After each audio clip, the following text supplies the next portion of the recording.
नमस्कार दोस्तों, स्वागत आप सभी का आपके अपने YouTube channel ITI foundation classes में। आज के इस वीडियो में ITI second year trade electrician का ओरिजिनल क्वेश्चन पेपर जो CBT एग्जाम में पूछा गया था 10 जुलाई 2023 को, कंप्लीट पेपर का जो क्वेश्चन आंसर्स है वो इस वीडियो में मैं डिस्कस करूंगा। आप लोग वीडियो को एंड तक जरूर देखिएगा।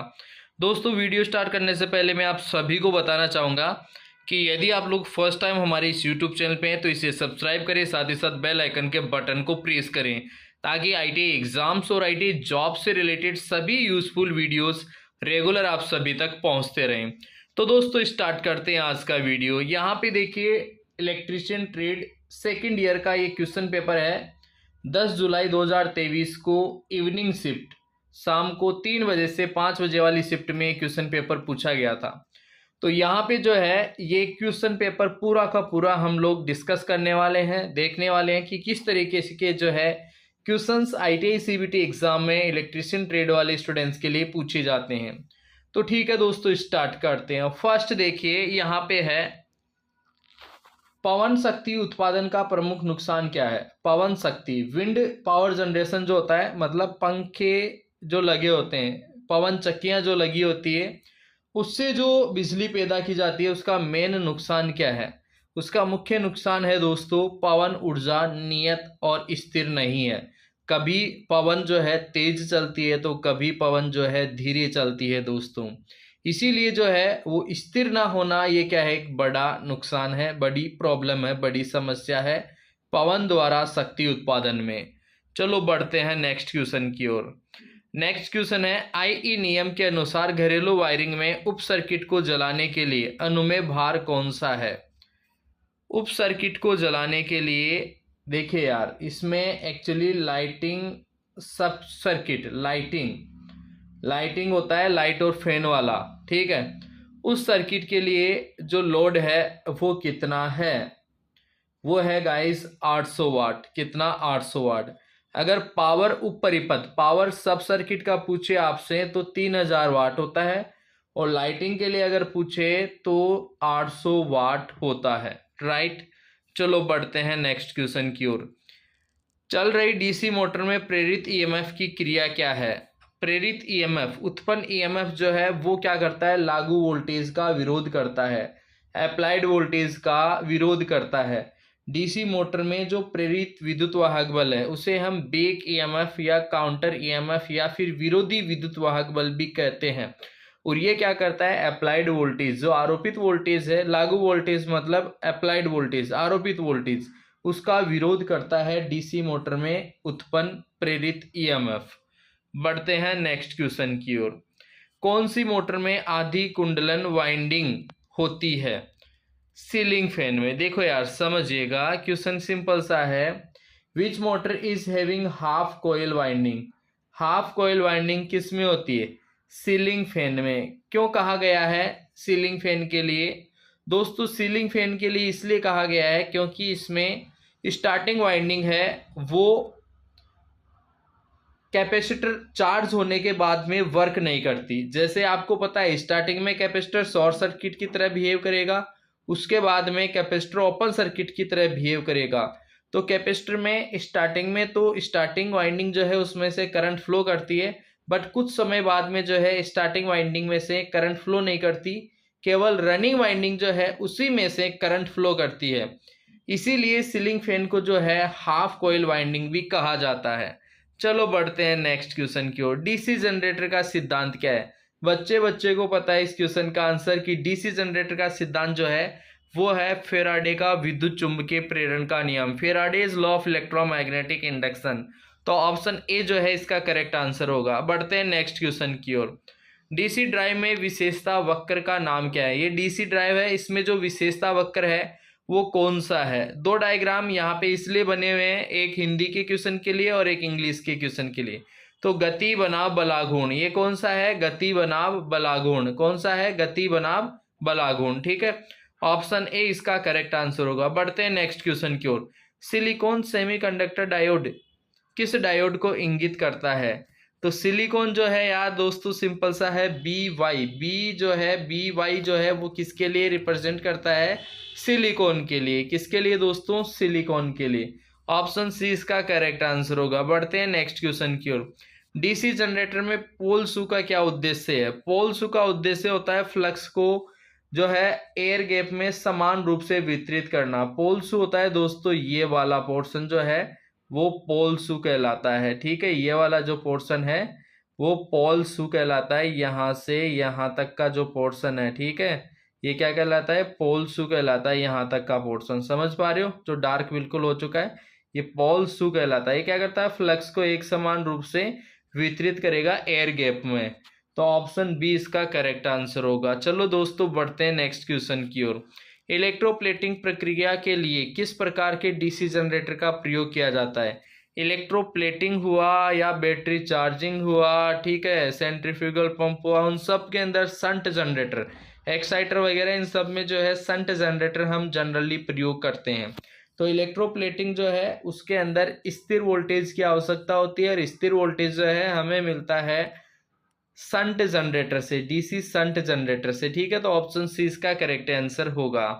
बढ़ते हैं नेक्स्ट क्वेश्चन की ओर। कन्वर्टर का नाम क्या है? यार ये जो कन्वर्टर है ना सिंपल सा है, देखो यार यहाँ पे डायग्राम बना हुआ है, ठीक है, ऑप्शन में दे रखा है मरकरी आर्क दिष्टकारी, motor generator set, rotary converter और धातु दिष्टकारी।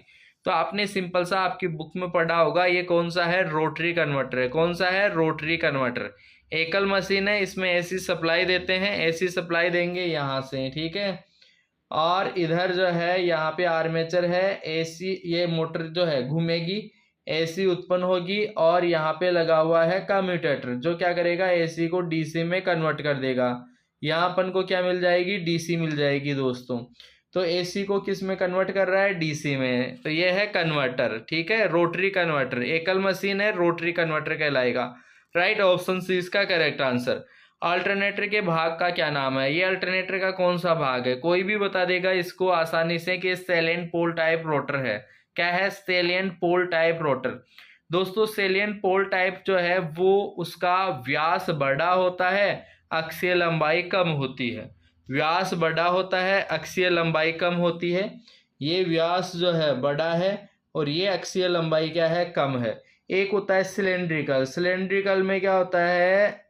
व्यास छोटा होता है और अक्षीय लंबाई जो है वो क्या होती है? बड़ी होती है। राइट, तो ये कौन सा है? सेलिएंट पोल टाइप है, और ये होता है सिलेंड्रिकल टाइप। ये सेलिएंट पोल टाइप, ये cylindrical. Salient pole type, cylindrical. समझ में आया? चलो बढ़ते हैं नेक्स्ट क्वेश्चन। संकेतित ओवर वोल्टेज रिले में पिकअप वोल्टेज क्या है? पिकअप वोल्टेज होता है यार minimum voltage to start the relay, उसी को पिकअप वोल्टेज कहते हैं। पिकअप जस्ट उठाना, ठीक है। तो रिले को पिकअप करने के लिए जो मिनिमम वोल्टेज चाहिए, रिले को स्टार्ट करने के लिए जो मिनिमम वोल्टेज चाहिए, उसी को बोलते हैं दोस्तों जो है पिकअप वोल्टेज। ठीक है, ऑप्शन ए इसका करेक्ट आंसर होगा। चलो बढ़ते हैं नेक्स्ट क्वेश्चन की ओर। नियंत्रण सर्किट किस प्रचालन में उपयोग किया जाता है? ये जो नियंत्रण सर्किट है कौन से प्रचालन में उपयोग किया जाता है? तो ये जो है इंचिंग और जॉगिंग का सर्किट है। तो राइट, यहाँ पे राइट जो है राइट आंसर हो जाएगा, वो जाएगा इंचिंग। क्या हो जाएगा? इंचिंग। ऑप्शन ए इसका करेक्ट आंसर होगा। चलो बढ़ते हैं नेक्स्ट क्वेश्चन। क्यों पोल कोर स्टॉपिंग डीसी जनरेटर में पटलित होती है?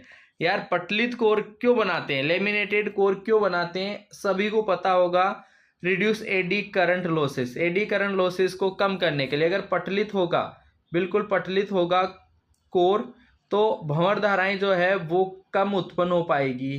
ठीक है, ब्रेक हो जाएगी, ब्रेक हो जाएगी, तो एडी करंट लॉसेस उसमें क्या होंगे दोस्तों? कम होंगे। क्या होंगे? कम होंगे। राइट, चलो बढ़ते हैं नेक्स्ट क्वेश्चन की ओर। एकल चरण प्रेरण मोटर का कार्य सिद्धांत क्या है? लेंज का नियम। देखो समझना, काफी अच्छा क्वेश्चन है दोस्तों। सिंगल फेज इंडक्शन मोटर का जो वर्किंग प्रिंसिपल है वो होता है लेंज लो। कौन सा लो? लेंज लो। ठीक है, यहाँ पे कई स्टूडेंट्स हो सकता है फेराडे के विद्युत चुंबकीय प्रेरण को नियम को यहाँ पे जो है राइट माने, बट इसके लिए वर्किंग प्रिंसिपल जो सिंगल फेज इंडक्शन मोटर है वो लेंज लो ज्यादा करेक्ट माना जाता है। ठीक है, हालांकि प्रिंसिपल ये भी वर्क करता है, but mainly Lenz law. Lenz law जो है उसी के कारण वो रोटेट होना स्टार्ट होती है सिंगल फेज इंडक्शन मोटर। ठीक है, तो राइट आंसर हो जाएगा ऑप्शन बी। चलो बढ़ते हैं नेक्स्ट क्वेश्चन की ओर। कंट्रोल पैनल वायरिंग में प्रयुक्त सामग्री का नाम क्या है? ये जो सब प्रयुक्त सामग्री है इसका नाम क्या है? कोई भी बता देगा यार कि ये केबल बांधने की पट्टी है। क्या है? केबल बांधने की पट्टी। बढ़ते हैं नेक्स्ट क्वेश्चन की ओर। कन्वर्टर का नाम क्या है? यार देखो SCR है इसके अंदर, ठीक है, तो ये सिलिकॉन कंट्रोल्ड रेक्टिफायर वाला कन्वर्टर है, ठीक है, सिलिकॉन नियंत्रित दिष्टकारी, सिलिकॉन कंट्रोल्ड रेक्टिफायर है। इसमें ये जो सिंबल लगा बना हुआ है आप समझ ही पा रहे होंगे किसका है, SCR का है। और SCR की फुल फॉर्म होती है silicon controlled rectifier, right, silicon controlled rectifier. तो ऑप्शन सी जो है इसका करेक्ट आंसर हो जाएगा। बढ़ते हैं नेक्स्ट क्वेश्चन की ओर दोस्तों। किस प्रकार का लोड जी श्रेणी MCB द्वारा संरक्षित रहता है? Air conditioner. कौन सा आएगा right answer? Air conditioner. Option B इसका करेक्ट आंसर होगा। बहुत ही अच्छा क्वेश्चन है दोस्तों ये। देखो समझना, which type of load is protected by G series MCB? G series MCB आती है, एक जी सीरीज MCB। तो AC वगैरह का जो लोड होता है उसके लिए जी सीरीज वाली MCB काम में लेते हैं, है ना। थोड़ी सी स्पेशल ये MCB होती है, मिनिएचर सर्किट ब्रेकर ही होता है जी सीरीज वाला, जो एयर कंडीशनर के लिए प्रयोग करते हैं। नेक्स्ट देखो, अल्टरनेटर में डैम्पर वाइंडिंग आप सभी को पता है reduce the hunting effect, hunting प्रभाव जो होता है उसको कम करता है डैम्पर वाइंडिंग, ठीक है। डैम्पर वाइंडिंग आपको पता होगा, जो फील्ड पोल्स होते हैं वहां पे यहाँ पे स्थापित किए जाते हैं, ठीक है, डैम्पर वाइंडिंग, राइट, जो क्या करता है हंटिंग। हंटिंग क्या होता है? अचानक से भार बदलने के कारण जो रोटर है वो थोड़ा सा स्टेटर फ्लक्स से हल्का सा पीछे हो जाता है, ठीक है, तो वापस अपनी पोजीशन लेने के लिए हल्का सा झटका फील करता है, उस झटके को ही हंटिंग इफेक्ट बोलते हैं, हंटिंग। उस प्रभाव को कम करने के लिए जो है डैम्पर वाइंडिंग का यूज किया जाता है। बल चलो बढ़ते हैं नेक्स्ट क्वेश्चन की ओर। डीसी ड्राइव में BPO basic operational panel, BPO का फुल फॉर्म यहाँ पे पूछा गया है BOP, ठीक है, sorry BOP, basic operational panel, ठीक है, इसका फुल फॉर्म पूछा गया है तो बेसिक ऑपरेशनल पैनल। सिंपल सा क्वेश्चन था ये। नेक्स्ट क्वेश्चन देखो, AC मोटर का स्टार्टर का नाम। यार देखो ये जो मोटर है ना, ये स्टार्टर जो बना हुआ है, इस स्टार्टर को देखने से यहाँ पे आपको दिखाई दे रहा होगा टेपिंग दिखाई दे रही है। वो क्या है? टेपिंग। समझ पा रहे हो? ये क्या है? टेपिंग है, ठीक है, टेपिंग। तो वाइंडिंग कम या ज्यादा हो रही है? कम या ज्यादा? तो कौन सा है? Auto transformer. कौन सा है दोस्तों? Auto transformer.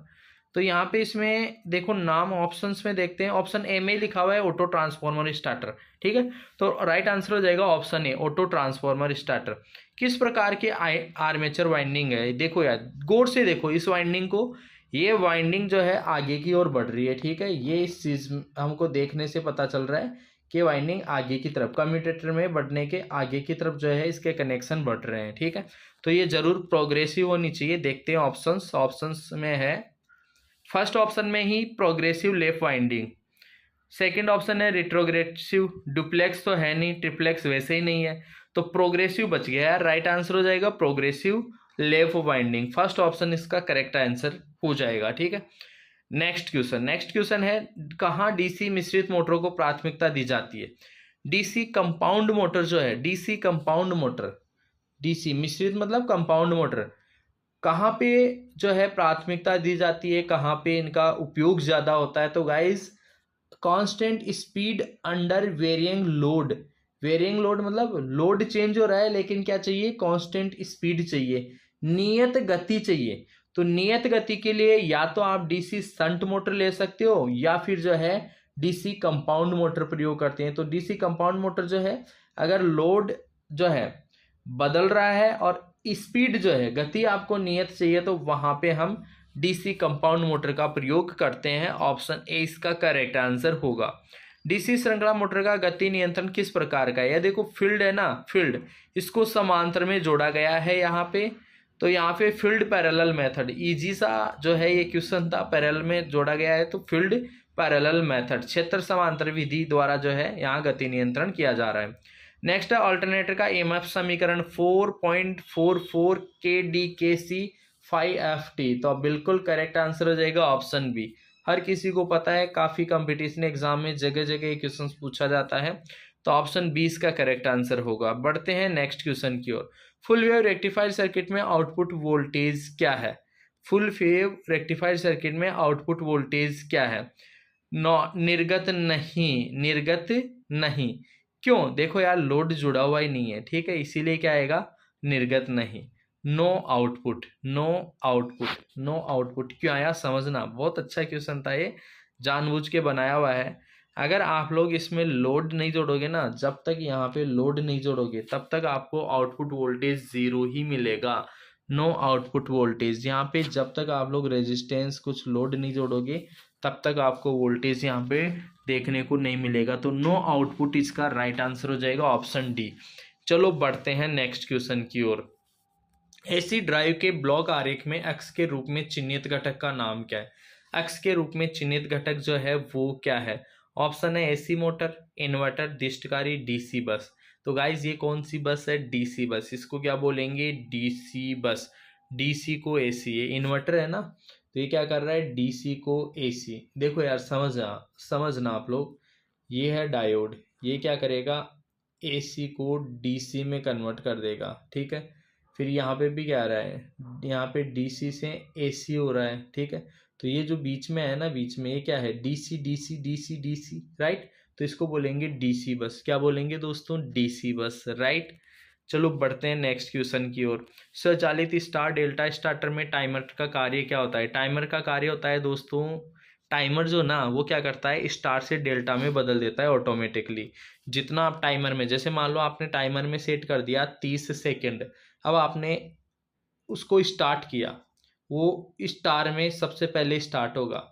जैसे ही 30 सेकेंड होगी ना, तो ये जो टाइमर है ना, टाइमर ये क्या कर देगा, उसको डेल्टा में ऑटोमेटिकली कम, स्वचालित है ना, स्वचालित, तो ऑटोमेटिकली वो स्टार से किस में कर देगा? डेल्टा में कन्वर्ट कर देगा। जितना भी आप टाइमर में टाइम सेट करोगे, 30 सेकेंड, 50 सेकेंड, ठीक है, जितना भी आप टाइम सेट करोगे उसके बाद में स्टार से डेल्टा में ये कन्वर्ट हो जाएगा।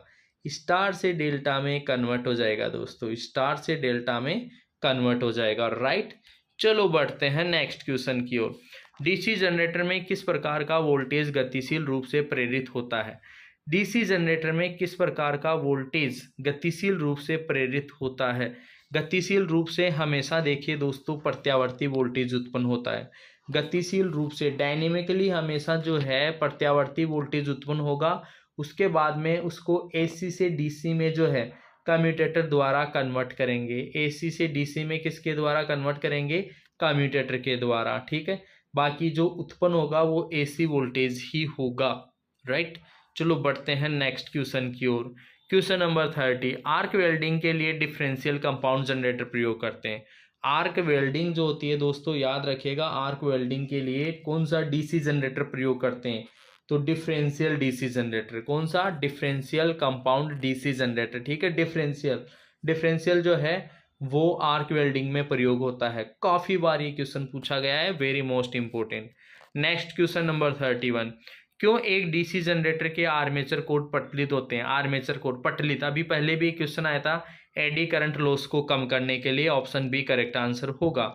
ईएमएफ की गणना करने का सूत्र क्या होगा डीसी मोटर के लिए? यार देखो यार, सिंपल सा है दोस्तों, समझिएगा। ये डीसी मोटर है, ठीक है, डीसी मोटर। यहाँ से आपने क्या दी इसको? सप्लाई वी वोल्टेज, ठीक है, वी ऐसे दोगे आप। इसमें ईबी उत्पन्न होगा, ईबी, और आई ए आर ए यहाँ जो है आर्मेचर के सिरों पे ड्रॉप हो जाएगा, आई ए आर ए। तो ये दोनों मिलके है ना, ये दोनों प्लस होके क्या बनाएंगे? वी बनाएंगे। जब ये दोनों प्लस होके, और जब आप लोग ई बी ज्ञात करोगे ना, ई बी, तो ई बी कैसे मिलेगा? ई बी मिलेगा आपको V minus I A R A से, ठीक है, ये मिल जाएगा आपको E B, back E M F. तो यहाँ पे कौन सा राइट आंसर हो जाएगा? Option A. बहुत इजी सा क्वेश्चन था, राइट आंसर हो जाएगा ऑप्शन ए। चलो बढ़ते हैं नेक्स्ट क्वेश्चन की ओर। लाइन समाप्ति पर कोने के खंभे के लिए किस प्रकार, कोने का जो खंभा होता है या बिल्कुल जहाँ पे तनाव हो वहाँ पे सेकल इंसुलेटर काम में लेते हैं दोस्तों। सेकल, कौन सा? सेकल। बिल्कुल जैसे खंभा है, एंड पॉइंट हो या फिर बिल्कुल कोना हो, तो वहाँ पे यहाँ पे जो है एक सेकल टाइप का इंसुलेटर प्रयोग किया जाता है। अभी तो थोड़ा सा बन नहीं पाएगा ठीक से, बाकी यहाँ जो है ऐसे सेकल टाइप का इंसुलेटर इसको बांध देंगे तार को, ठीक है।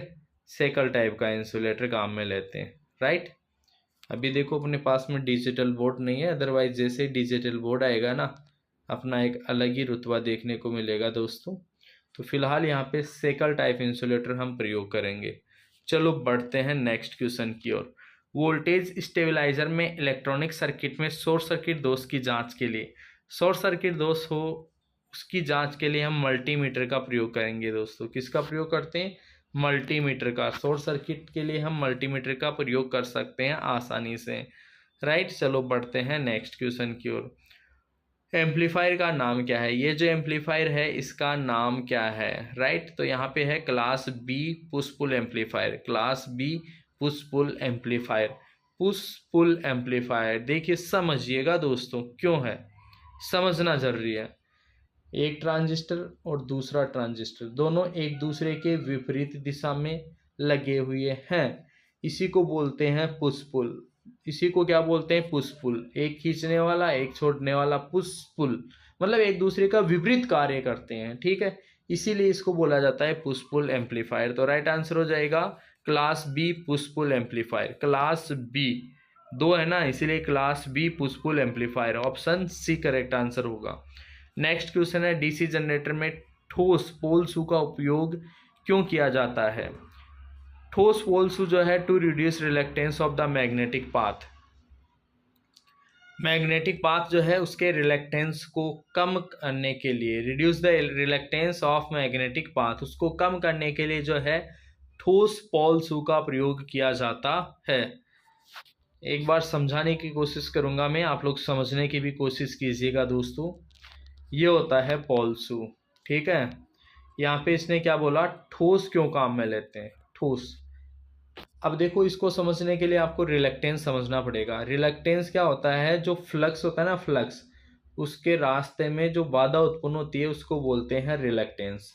अगर मान लो इसको ठोस नहीं बनाएंगे, बीच में से पटलित बनाएंगे, तो क्या होगा? वायु रहेगी, वायु में से जो है फ्लक्स आसानी से गुजर नहीं पाएगा। हाँ, अगर ठोस रहेगा तो पूरा का पूरा क्या रहेगा? लोहा, ठोस, ठीक है, लोहे का बना होता है। अब ठोस रहेगा तो इसमें चुंबकीय फ्लक्स आसानी से गुजर जाएगा, यानी रिलक्टेंस क्या होगा? कम होगा। रिलक्टेंस क्या होगा? कम होगा। आसानी से गुजर जाएगा मतलब रिलक्टेंस कम होगा। तो राइट आंसर हो जाएगा दोस्तों ऑप्शन ए। बढ़ते हैं नेक्स्ट क्वेश्चन की ओर। एक ट्रांजिस्टर में आधार सामग्री का विशेष गुण क्या है? आधार सामग्री, देखिए समझिएगा, ये भी क्वेश्चन थोड़ा सा जटिल टाइप का है। What is the characteristic property of base material of transistor? Transistor में आपको होता है एमीटर, बेस और कलेक्टर, तीन टर्मिनल होते हैं, ठीक है। ये जैसे एमीटर है, ये पीएनपी टाइप का है, ठीक है। ये कलेक्टर है और ये बेस है। तो बेस की सामग्री, बेस जो है लाइटली डॉप्ड होना चाहिए और वेरी थिन, बहुत पतला होता है, ठीक है, बहुत पतला होता है। अगर हम क्षेत्रफल वाइज देखें ना, तो क्षेत्रफल कलेक्टर का सबसे ज़्यादा होता है, बेस का सबसे कम होता है, एमीटर का जो है मीडियम होता है। कलेक्टर का क्षेत्रफल सबसे ज़्यादा होता है कलेक्टर का, बेस का सबसे कम होता है और एमीटर का मीडियम होता है। तो लाइटली डोप्ड होता है बेस। बेस क्या होता है? हल्का डोपिंग। डोपिंग लेवल मतलब जो हम त्रिसंयोजी या पंचसंयोजी तत्व मिलाते हैं उसको बोलते हैं लाइटली डोप्ड, ठीक है, लाइटली डोप्ड। वेरी थिन मतलब पतला, साइज में पतला होता है। तो ऑप्शन डी इसका करेक्ट आंसर होगा। चलो बढ़ते हैं नेक्स्ट क्वेश्चन की ओर। कौन सा इलेक्ट्रॉनिक सर्किट बिना आउटपुट के सिग्नल तरंगों या पल्सेस का उत्पादन करता है? ऑसिलेटर। यार काफी सिंपल सा है, बिना इनपुट के सिग्नल तरंगों या पल्सेस का ऑसिलेटर जो है ये इसका राइट आंसर हो जाएगा। चलो देखिए दोस्तों, ये 38 क्वेश्चंस आपके ट्रेड थ्योरी के हुए। इसके बाद में जो है इसमें दे रखे हैं वर्कशॉप कैलकुलेशन एंड साइंस के 6 क्वेश्चंस। उसके बाद में जो है ड्राइंग के 6 क्वेश्चन आएंगे। तो देखिए मैथ्स का जो है वर्कशॉप कैलकुलेशन साइंस का फर्स्ट क्वेश्चन है a माइनस बी का होल स्क्वायर क्या है? तो राइट आंसर हो जाएगा option B, A square minus 2ab plus B square, ठीक है। नेक्स्ट क्वेश्चन देखो, किसी विशेष कार्य या प्रक्रिया में विभिन्न मात्राओं व्यय की गणना उसको बोलते हैं एस्टिमेशन। क्या बोलते हैं? एस्टिमेशन, आकलन।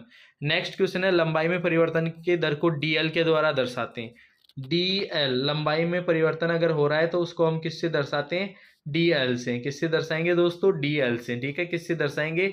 डीएल से, ठीक है, डीएल, ठीक है। नेक्स्ट है, विच इज द फॉर्मूला ए की पावर m बटे ए की पावर n। ये देखिए 2 बार लिखा हुआ है, कंफ्यूज मत होना, एक बार हिंदी के लिए लिखा हुआ है और एक बार इंग्लिश के लिए। अगर ऐसे भाग में हो तो आपको पता है आधार समान हो, और घात अलग अलग हो और भाग में हो तो माइनस हो जाती है, घाते क्या हो जाती है, माइनस। तो m में से n जो है वो माइनस हो जाएगी तो a की पावर आएगी m माइनस n। तो कौन सा ऑप्शन है, ऑप्शन ए इसका करेक्ट आंसर होगा। नेक्स्ट क्वेश्चन है, मशीन भागों में घर्षण को कम करने के लिए किसका उपयोग करते हैं, लुब्रिकेंट्स का प्रयोग करते हैं दोस्तों। किसका प्रयोग करते हैं, लुब्रिकेंट्स का प्रयोग करते हैं। ऑप्शन सी इसका करेक्ट आंसर होगा। नेक्स्ट क्वेश्चन है, विकृत की इकाई क्या है, विकृत की इकाई है नो यूनिट। विकृति, विकृति जो है दोस्तों उसकी इकाई जो है वो नो यूनिट, कोई यूनिट नहीं होती विकृति की, ठीक है। विकृति होती है बल बटा बल, तो बल से बल की कट जाएगी, इसका जो है विकृति का आएगा बिल्कुल भी नो यूनिट, कोई इकाई नहीं होती विकृति, विकृति की कोई इकाई नहीं होती। नेक्स्ट देखो, लाइन इंसुलेटर की सामग्री क्या है, पोर्सिलिन। यार लाइन इंसुलेटर मतलब जो लाइनों के अंदर कुछ चालक लगे होते हैं, जो लगे होते हैं ना खंभे, चालक तार और जो क्रॉस आर्म है उसके बीच में जो इंसुलेटर होता है उसको लाइन इंसुलेटर बोलते हैं। पोर्सिलिन के जनरली बने होते हैं, ठीक है। अच्छा ये ड्राइंग का क्वेश्चन आ चुका है, अब देखो ड्राइंग का क्वेश्चन, ठीक है। पोर्सिलिन के बने होते हैं। नेक्स्ट क्वेश्चन है, सुरक्षात्मक उपकरण कौन सा है, फ्यूज। फ्यूज क्या है, सुरक्षा उपकरण है। नेक्स्ट क्वेश्चन है, नोज प्लायर। ये नोज प्लायर कौन सा है यार, ये नोज प्लायर आपको ये अच्छा इसने पूछा था नोज प्लायर कौन सा है। डायग्राम दे रखे हैं ए बी सी और डी, तो डी क्या है, नोज प्लायर है। ऑप्शन डी इसका राइट आंसर होगा। बॉल पिन हैमर कौन सा है, ball pin hammer. Option A में ही दे रखा है, ऑप्शन ए इसका करेक्ट आंसर होगा। नेक्स्ट क्वेश्चन है, निम्न चित्र में नोट गेट, नोट गेट है देखो ऑप्शन डी, ऑप्शन डी इसका करेक्ट आंसर होगा, ये नोट गेट है।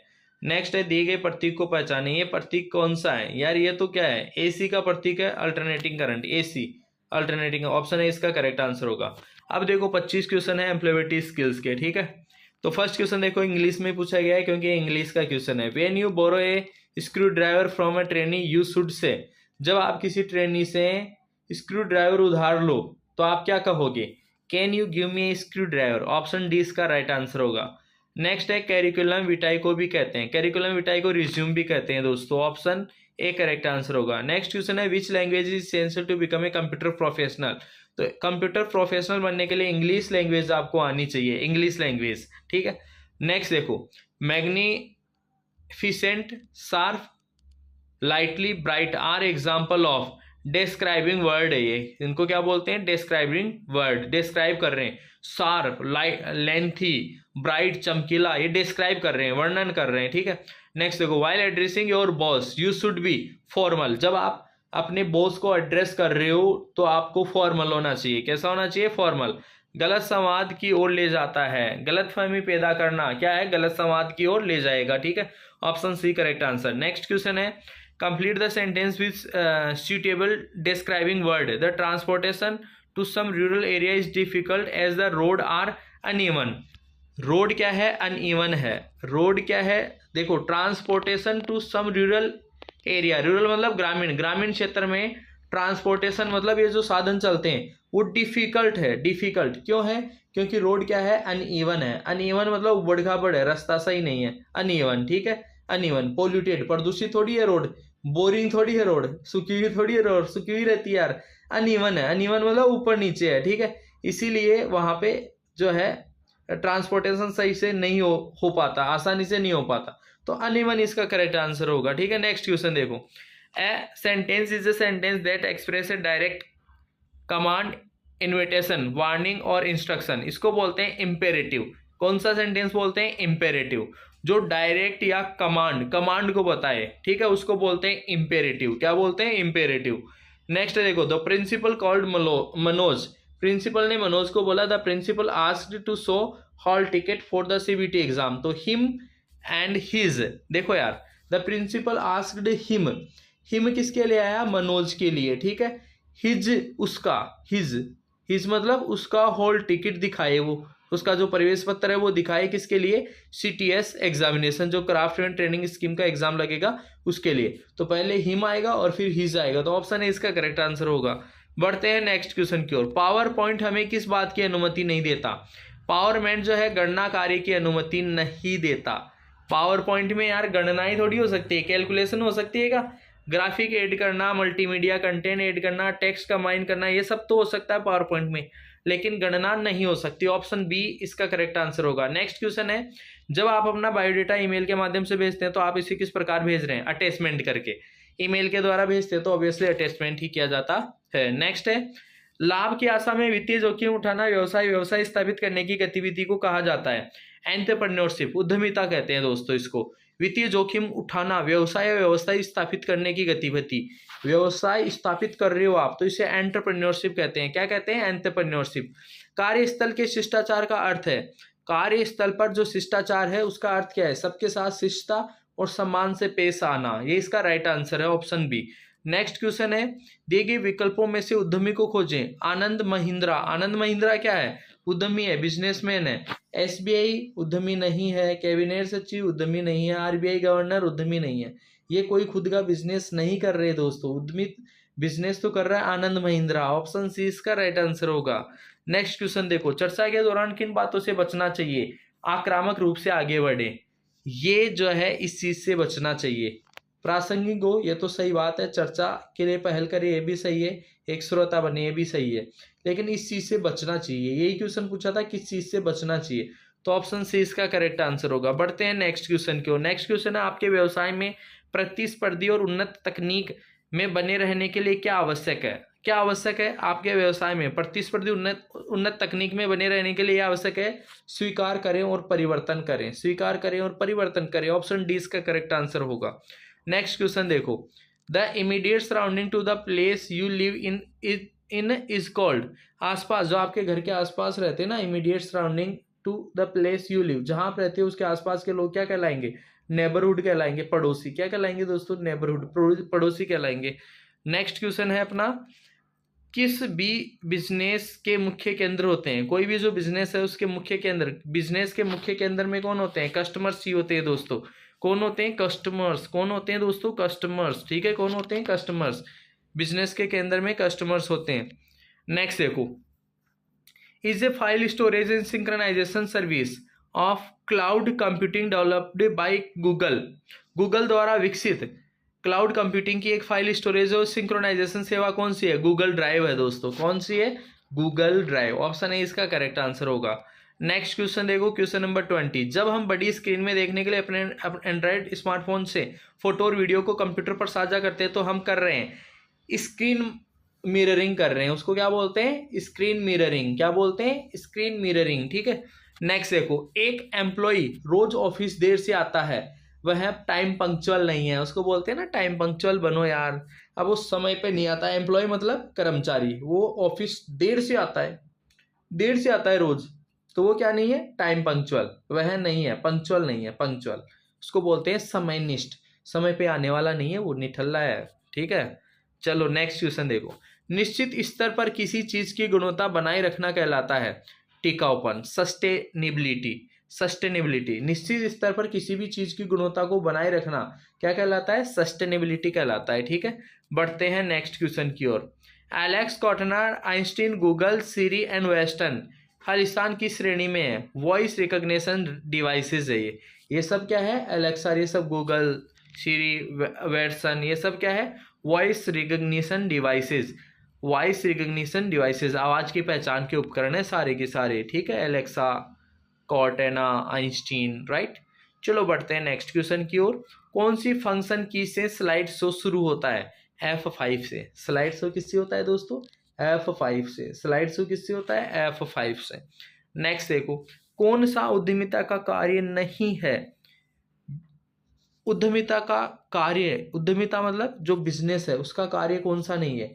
राष्ट्रीय आय बनाए, ये तो है। नवाचार, ये भी है। क्रिएट मोर जॉब्स, ये भी है। बेरोजगारी सर्जन, बेरोजगारी पैदा करेगा क्या यार? ये एंटरप्रेन्योरशिप पर रोजगार पैदा करेगा, ना कि बेरोजगार। तो ऑप्शन बी इसका करेक्ट आंसर हो जाएगा। इस तरीके से एम्प्लॉयबिलिटी स्किल्स के भी टोटल 25 क्वेश्चन हो चुके हैं। टोटल मैंने 75 क्वेश्चन आपको बताए। आपका जो टेक्निकल थ्योरी सब्जेक्ट है उसके 38 क्वेश्चन है, वर्कशॉप कैलकुलेशन एंड साइंस के 6 क्वेश्चन है, उसके बाद में ड्राइंग के 6 क्वेश्चन है, उसके बाद में एम्प्लॉयबिलिटी स्किल्स के 25 क्वेश्चन है। काफ़ी ईजी क्वेश्चन आपके IIT CBT एग्जाम में पूछे जाते हैं। उसके बावजूद फिर भी बहुत सारे स्टूडेंट्स जो है एग्जाम में फेल होते हैं। कारण इसके पीछे ये होता है कि वो पढ़ाई नहीं करते, कॉलेज नहीं जाते, टीचर्स का कहना नहीं मानते, डिसिप्लिन में नहीं रहते, इसी वजह से ऐसी चीज़ें उनके साथ में घटित होती हैं। तो मैं चाहूँगा कि आप सभी जो है थोड़ा सा अलर्ट रहें, जागरूक रहें, मोटिवेटेड रहें, गाइडेड रहें, बढ़िया बने, अच्छे बने, शिक्षित बने, होनहार बने, ताकि आपका जो फ्यूचर है, जो भविष्य है, वो उज्जवल बन सके। आपके जो सपने हैं, आपकी जो महत्वाकांक्षाएं हैं, आपकी जो जिज्ञासाएं हैं, वो सारी पूरी हो सके और एक अच्छा जीवन आप लोग जी सको। तो दोस्तों, आज की इस वीडियो में इतना ही। आने वाले एग्जाम्स के लिए आप सभी को ढेर सारी शुभकामनाएं। आईटीआई से रिलेटेड सभी यूजफुल अपडेट्स के लिए आप लोग जुड़े रहिए हमारे साथ। मिलेंगे आपसे नेक्स्ट वीडियो में, तब तक के लिए आप सभी को बहुत बहुत धन्यवाद।